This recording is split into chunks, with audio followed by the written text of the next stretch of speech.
SIP बंद करना सही है या भारी गलती, जानेंगे इस वीडियो में पूरी डिटेल्स में, जिससे आपको क्लियर हो जाएगी कि एसआईपी हमको करना चाहिए या हम है ना जो एसआईपी ले कर चल रहे वहां पे हमें स्टॉप कर देना चाहिए या एसआईपी में कंटिन्यू करना चाहिए। क्योंकि बहुत सारे पर्सन यही कारण है ना, स्टॉप रेशियो 100% से आगे जा चुका है। अब यहाँ पे क्या क्या रीजंस है, तो 4 रीजंस बताएंगे। दूसरी आपको ये भी बताएंगे कि यहाँ पे आपको क्या करना चाहिए। ये भी बताएंगे कि जो आप इन्वेस्टर्स है उनको पेशेंस रखना चाहिए या वहां पे एसआईपी को बंद कर देना चाहिए, क्योंकि बहुत सारी होती है रीजंस। सबसे पहली मेन रीजंस क्या है, आपको पता है कि जो मार्केट क्रैश है अभी 1-2 मंथ से क्रैश नहीं है, आपको पता है सितंबर के बाद से जो क्रैश आया है उसके बाद है ना अभी तक जो मार्केट की स्थिति है वो अप एंड डाउन में चल रहा है, लेकिन अभी तक अप नहीं हुआ है। लेकिन जो पॉइंट है वो भी आपको पता है कि 22% तक ही गिरा है। लेकिन जो लॉन्ग टर्म वाले हैं एसआईपी वाले, उनको पता है कि जो एसआईपी होती है वो लॉन्ग टर्म में होती है। ये भी हम आपको डिटेल्स में बताएंगे कि अगर आप लॉन्ग टर्म वाले हो तब भी या शॉर्ट टर्म वाले हो तब भी आपको क्या करना चाहिए। तो वीडियो को अच्छे से तो सबसे पहले देखिएगा। दूसरी, आप वीडियो को लाइक भी कीजिएगा और चैनल को सब्सक्राइब भी कीजिएगा। अगर कोई प्रॉब्लम है तो मुझे कॉमेंट भी कीजिएगा। चलिए अब वीडियो को शुरू करते हैं। तो सबसे पहली बात आपको बता दें, एसआईपी स्टॉप रेशियो है ना 109% आगे जा चुका है। हम ऑलरेडी आपको बता दिए कि है ना 100 का आंकड़ा पार कर चुका है। 61 लाख क्लोज एसआईपी, यानी 61 लाख पर्सन है ना एसआईपी को क्लोज कर दिया। कारण क्या है, इस कारण का रीजन क्या है, क्योंकि यहाँ पे सबसे पहली बात है क्या, क्यों कर रहे हैं, कौन कर रहा है, कौन सा पर्सन ऐसा है जो एसआईपी को बंद कर रहा है और क्यों कर रहा है एसआईपी को बंद। क्योंकि सभी को पता है कि एसआईपी अगर हम लॉन्ग टर्म में लेके जाएंगे तो अच्छा खासा कंपाउंड से मुझे अच्छा खासा रिटर्न्स मिलेगा, चाहे वो स्मॉल कैप हो, चाहे मिड कैप हो, चाहे लार्ज कैप हो, कोई भी हो, लेकिन हमें अच्छा खासा रिटर्न्स मिलेगा। अब आपको बता दें, जब है ना आप स्मॉल कैप में जाते हो तो आपको पता है कि अच्छा खासा रिटर्न्स मिलता है, जिसमें से अगर आप 5 साल का आंकड़ा देखोगे तो वहां पे है ना 5 गुना पैसा है ना बढ़ चुका है। और आपको नुकसान कितना दिया है, बस 22 से 23%। वही आप लार्ज कैप में जाओगे तो वहां पे भी 200% का आपका है ना परसेंटेज दे चुका है 3 साल में। और आंकड़ा क्या है कि आपका लॉस का वो सिर्फ है ना आपका 20% है। आप खुद सोच के देखो कि जहां पे आपको 200 गुना, आपको है ना 500 गुना का प्रॉफिट दे चुका है, वहां पे आपका 22% का डाउन हो गया हुआ है, तो वहां पे कोई फर्क नहीं पड़ना चाहिए, क्योंकि रिटर्न्स आप वहीं से बनाए हुए हैं, कहीं और से नहीं। तो चलिए इसमें आपको बताएंगे कि एसआईपी बंद करने का मेन रीजन क्या है। अगर आप भी इस रीजन से जूझ रहे हैं तो आप है ना खुद समझिएगा कि आपको इसमें क्या करना चाहिए। सबसे पहले रीजन क्या है कि मार्केट क्रैश का डर लोगों के अंदर ऐसा भीड़ चुका है कि वो समझ रहे हैं कि अब मार्केट कभी अप में जाएगा ही नहीं, क्योंकि 1-2 मंथ से नहीं 6-7 मंथ से ऐसा ही चल रहा है। तो लोगों को एक है ना डर पैदा हो चुका है अंदर में कि अब मार्केट में ना डाउन फ्लो का ही अब है ना ये अप में जाएगा ही नहीं, अप में जाने का कोई सवाल ही पैदा नहीं होता है। लोगों गिरते बाजार से डरकर एसआईपी को बंद कर रहे हैं, ये सबसे बड़ी रीजन है। क्योंकि मार्केट का क्रैश होने से ही आपको पता है कि जो एसआईपी होती है, म्यूचुअल फंड होती है, वो आप डायरेक्ट नहीं पैसा इन्वेस्ट करते हो स्टॉक मार्केट में, वो आपके इन्वेस्टर जो अच्छे होते हैं, जो एसआईपी कंपनीज होती है, वो आपके सही सही जगह पे अच्छे कंपनी में जो रिटर्न्स होते हैं वहां से ही आपको पैसे मिलते हैं। ऐसा नहीं कि वो आपके घर से देते हैं। जॉबलेस और है ना फाइनेंशियली जो इशू आ गई हुई है, जो आपको नहीं मिलती है, बढ़ती महंगाई और बेरोजगारी की वजह से भी लोग खर्चे के घटाने के चक्कर में एसआईपी को बंद कर रहे हैं। क्योंकि आपको पता है कि इकोनॉमिक्स और है ना फाइनेंशियली इतना वीक हो चुका है, जो हमारी कंपनियां हैं वो है ना अच्छा खासा नहीं चल पा रही है, क्योंकि हमारा जो है ना महंगाई वो बहुत ज्यादा बढ़ चुका है, जिसके कारण है ना हमारा जो बढ़ना चाहिए, जो विकसित होना चाहिए, जो कंपनी का है ना सेल्स होना चाहिए, सेल्स ऑफ प्रॉफिट होना चाहिए, वो बहुत कम हो चुका है, जिसके कारण स्टॉक मार्केट में भी नीचे डाउनफॉल दिख रहा है। और हमारे जो हर चीज में जो खर्च कम हो रहा है, यही वजह है। क्योंकि अगर कोई कंपनी आगे बढ़ेगा नहीं तो आपको पैसा कहाँ से देगा, कहीं से नहीं दे सकता है। तीसरी, लोगों को जल्दी रिटर्न्स चाहिए। एक सबसे बड़ी रीजन क्या है कि आपको लगता है कि एसआईपी आपके लिए है ना 2 साल या 3 साल का है। बहुत सारे पर्सन तो 1 साल के सोच के आते हैं कि 1 साल में जो रिटर्न्स मिलेगा उसको लेके जाएंगे। तो अभी आपको बता दी, तो सितंबर में या अक्टूबर में किए होंगे एसआईपी कि कम रेट में मिल रहा है, एसआईपी कर लेते हैं, और अभी वो तोड़ने के बारे में सोच रहे होंगे कि तो उनका तो ऑलरेडी 22% डाउन है, तो उनको कहाँ से पैसा मिलेगा, नहीं मिलेगा। लेकिन वही जो पहले से किए हुए, 20 से किए हुए, 21 से किए हुए, 22 से किए, उनका कुछ रिटर्न्स बना होगा। तो सबसे पहली बात, आप 1 साल के लिए सोच के 2 साल के लिए आओगे एसआईपी में तो आपका पैसा नहीं बनेगा। ये बात आप बिल्कुल जान जाओ कि आपका पैसा नहीं बनने वाला है। जो भी इन्वेस्टर है वो धैर्य नहीं रखते हैं और एसआईपी को बंद कर देते हैं, क्योंकि बहुत सारे जो है ना 61 लाख है ना, वो क्लोज होने का संख्या क्या है, आपको पहले भी हम वीडियो एक बनाए थे, उसमें बताए थे कि सबसे ज्यादा है ना 6 मंथ में ही है ना, 6 मंथ या 1 साल में है ना एसआईपी को बंद कर देते हैं। जैसे ही देखते कि डाउन आया थोड़ा सा भी मार्केट, उसको बंद कर देते हैं। सबसे बड़ा रीजन यही है, क्योंकि आपको पता है कि आप लॉन्ग टर्म में इसको लेके चल रहे हो, तो आप कैसे इसको शॉर्ट टर्म में देखोगे कि कितना इनकम बना।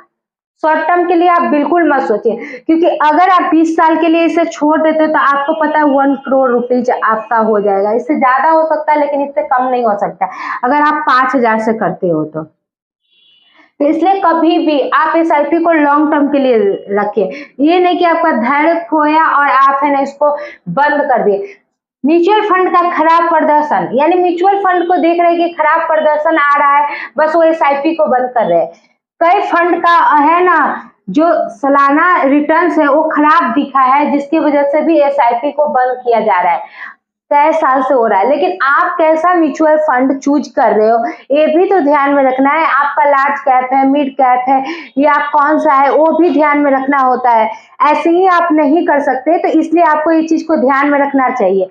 अगर आप नहीं ध्यान में रखते हो तो यही जाके आपको आगे प्रॉब्लम देगा। इस चीज को आप बिल्कुल ध्यान में रखिए कि आप है ना कौन सा फंड को चूज करें, क्योंकि बहुत सारे फंड है ना ऐसा है कि आपको अच्छा खासा नहीं दे।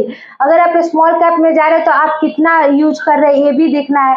आप है ना लॉन्ग टर्म में बोले आप है ना लार्ज कैप में जा रहे तो कौन सा यूज कर रहे हैं ये भी देखना होता है। ऐसे ही नहीं आप है ना किसी भी फंड में जाइएगा, पैसा इन्वेस्ट कीजिएगा, आप सोचिएगा हमको रिटर्न्स मिल जाए, तो वो पॉसिबल नहीं है।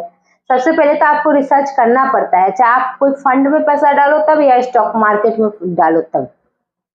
अब हम आपको बताएंगे कि इन्वेस्टर को क्या करना चाहिए, क्योंकि अगर आप इन्वेस्ट कर रहे हैं तो सबसे मेन रीजन होना चाहिए कि आपको पता होना चाहिए कि आपको क्या करना चाहिए। अगर इस सिचुएशन में आप फंस जाओ तो आपको ये भी पता होना चाहिए। ये सारी तो कॉमन पॉइंट है कि आप कुछ झेल रहे हो, ये झेल रहे हो, आपको पैसे नहीं है, आपके पास धैर्य नहीं है, तो ये तो आप झेल रहे हो, क्योंकि ये आपकी है ना, ये आपके अंदर नहीं होना चाहिए अगर आप है ना एसआईपी कर रहे हो। दूसरी, ये सब तो प्रॉब्लम्स आती रहेगी और जाती रहेगी, लेकिन आपको क्या करना चाहिए जो इन्वेस्टर है उनके लिए है। तो सबसे पहले एसआईपी को जारी रखना चाहिए, गिरावट में ही हो लेकिन लॉन्ग टर्म वेल्थ बनती है। अगर वो गिर रहा भी है तो आपका आगे चल के है ना, आपका जो है ना लॉन्ग टर्म में वो वेल्थ अच्छा देगा, क्योंकि आपका कंपाउंडिंग उससे बढ़ेगा, घटेगा नहीं।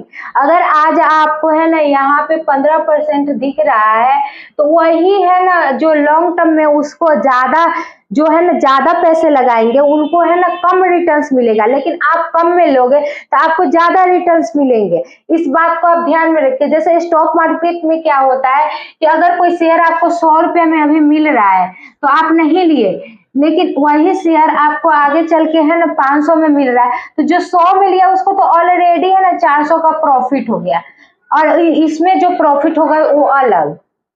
इसीलिए बताया जाता है वो म्यूचुअल फंड हो, एसआईपी हो, दोनों में या स्टॉक मार्केट हो, आप कम में लोगे तो आपका आगे चल के रिटर्न अच्छा होगा। तो इसीलिए आपको अगर है ना लॉन्ग टर्म में वेल्थ बनाना है तो एसआईपी में, अगर है ना मार्केट क्रैश हो रहा है तब भी, या आप है ना आपको रिटर्न्स अच्छा नहीं मिल रहा है तब भी आप कंटिन्यू रखो। और ज्यादा पैसे डाल सकते हो तो डालो, लेकिन आप नहीं डाल पाओगे तो आप जितना डालते हो उतना उतना को आप कंटिन्यू लेके चलो। ये नहीं कि आप उतना पे बंद कर दो, क्योंकि आपको है ना रिटर्न्स है ना निगेटिव में दिख रहा है, निगेटिव में दिख रहा है, लेकिन आगे चल के वही आपको पॉजिटिव करेगा और जो आपको करोड़ों को सपना दिखाया वो भी आपको पूरा होगा। एक है डाइवर्सिफिकेशन करके पैसे को डालना चाहिए, जैसे equity, debt to equity, gold and balance करना चाहिए, क्योंकि हम क्या करते हैं एक ही फंड में डाल देते हैं, जिसके कारण क्या होता है कि वो फंड अगर गिरा तो हमारा सारा जो है ना पैसा होता है वो खत्म हो जाता है। आपको बार बार किया जाता है कि आप अलग अलग फंड बनाइए, उसमें अलग अलग पैसे को डालिए, तब आपका पैसा चाहे कितना भी मार्केट गिरे आपका पैसा बनेगा, नहीं कि आपका पैसा बचेगा और आपका पैसा है ना जीरो होगा। तो इस बात को आप ध्यान में रखिए। दूसरी है कि इमरजेंसी फंड जरूर रखिए। क्या होता है, लोग इमरजेंसी फंड नहीं रखते हैं ताकि एसआईपी को नहीं रोकना पड़े। हम क्या करते हैं, इमरजेंसी फंड नहीं रखते, जो पैसा 2-4 बचा उसी को एसआईपी चालू किए और जैसे ही वहां से पैसा नहीं आया हम क्या किए, एसआईपी को बंद कर दिए। आपका इमरजेंसी फंड अलग होना चाहिए, आपका एसआईपी फंड अलग होना चाहिए और जो खर्च फंड है वो अलग होना चाहिए। जिससे क्या है कि आपका अगर एसआईपी के लिए पैसे नहीं हो रहे तो आप इसमें से इसमें डाल सकते हो, लेकिन आप क्या करते हो, यही पैसे को इस पैसे को इसमें डाल देते हो, जिसके कारण आपका खर्चा नहीं चल पाता है, तो आप इसको तोड़ देते हो और इसमें डाल देते हो। तो इस गलती को आप मत कीजिएगा। आपका इमरजेंसी फंड अलग होना चाहिए। एक होता है FOMO से बचे। क्या होता है, ट्रेंड देखकर डिसीजन ना ले, स्ट्रैटेजी को फॉलो करें। हम क्या कहते हैं, अप ट्रेंड देख के डाल देते हैं, डाउन ट्रेंड देख कर भाग जाते हैं। तो इस चीज को डिसाइड मत कीजिए, आप स्ट्रैटेजी को देखिए कि स्ट्रैटेजी हमें क्या करता है कि हमें क्या डाउन ट्रेंड है तो हमें एंट्री लेना चाहिए, क्योंकि वहां पे भी एंट्री और एग्जिट होता है। हमें अप ट्रेंड है तो वहां पे रुक जाना चाहिए, क्योंकि हर टाइम आपको ये नहीं रहता है कि आप वहां पे एंट्री ही लो और उस समय आप एग्जिट ही करो, क्योंकि स्ट्रैटेजी को वही फॉलो कर सकता है जिसको है ना टेक्निकल एनालिसिस आता होगा। तो ई बुक आपको है ना डिस्क्रिप्शन में मिल जाएगी, आप उसे एक बार जाके बाई कर सकते हैं, वो भी कम से कम प्राइस में आप ही ऑफर फॉर सेल में आपको मिल रही है, जिससे आप है ना स्ट्रैटेजी को अच्छे से फॉलो कर सकते हैं। फंडामेंटली आप थोड़ा सा स्ट्रांग रहिए, जिससे आप है ना अच्छा खासा अपने जो एसआईपी को चला सकते हैं। एक फंड बनाइए, इमरजेंसी फंड, फिर है ना आप है ना अलग अलग फंड में पैसे को डालिए। ये नहीं कि एक ही फंड में आपका सारा पैसा होना चाहिए, वही कारण है कि आपका पैसा लूज हो जाता है, आपको पता नहीं चलता है। एसआईपी को बंद करना ये गलत है, क्योंकि आप है ना ये बात सोच के देखिए कि 61 लाख जो पर्सन है ना एसआईपी को बंद किए, वो है ना सिर्फ मैंने तुरंत अर्जेंटली चाहते, धैर्य नहीं रखते हैं, जैसे 1 साल 6 मंथ में उनको पैसे चाहिए। तो ये सब आप सोच के आ रहे हो एसआईपी में, तो मत आइए। आप इससे अच्छा स्टॉक में इन्वेस्ट कर दीजिए 6 मंथ के लिए, 3 मंथ के लिए, 2 मंथ के लिए, तो वहां से कुछ रिटर्न्स भी मिल जाएगा। लेकिन यहाँ पे आइएगा तो आपको नहीं कोई रिटर्न्स मिलेगा, ऑलरेडी आप लॉस में चले जाइएगा। तो इस चीज को आप ध्यान में रखिए, जिससे आपको क्लियर हो जाए और आगे चल के आप अच्छा खासा रिटर्न्स बनाओ। और आप बोलोगे कि एसआईपी बंद करना चाहिए, नहीं करना चाहिए, नहीं करना चाहिए, यहीं से तो आपका अच्छा खासा रिटर्न्स बनेगा। क्योंकि आप देख लो सारी कंपनियां तो ऐसी नहीं है, क्योंकि मार्केट क्रैश है। ये नहीं कि 1-2 कंपनी है जिसमें आप पैसे लगाए वो आपको खराब परफॉर्म कर रहा है, पूरी मार्केट क्रैश हुई है। सभी कंपनी तो ऐसी नहीं है कि बंद हो जाएगी और है ना स्टॉक मार्केट ही बंद हो जाएगा कि आप है ना अपनी एसआईपी को बंद करें। तो एसआईपी बंद मत कीजिए, आप अच्छे से उसको कंटिन्यू रखिए। जितना आप पैसे डाल रहे हो तो डालिए, उससे ज्यादा डालना चाहते हो उससे ज्यादा भी डाल सकते हैं, जिससे आपका बैलेंस हो और अच्छा खासा आपको रिटर्न्स भी मिले। तो इस वीडियो में इतना ही। अगर कोई क्वेश्चन होगा इससे रिलेटेड तो आप मुझसे पूछ सकते हैं, और आपको वीडियो अच्छी लगी हो तो एक लाइक कीजिएगा और चैनल को सब्सक्राइब कीजिएगा।